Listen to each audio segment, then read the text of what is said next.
Hello, I'm going to show you how to pay a bill that a tutor issues to you on TutorBees.net. I will walk you step by step through the process. First of all, you will click on Bills and Payments. You can see the unpaid bill here. You can see the due date of it. You need to pay the bill before it expires.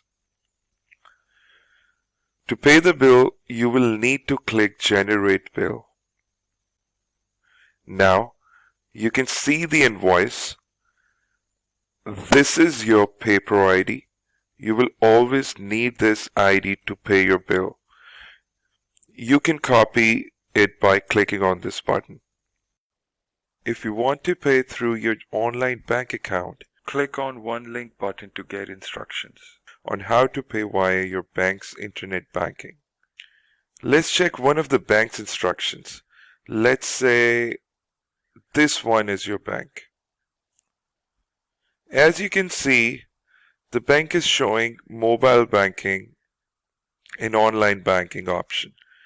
Mobile banking is if you are using the mobile app provided by the bank, and online banking is when you open it through your laptop.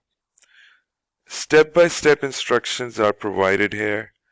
Please follow them carefully. All of the banks are available here in the list.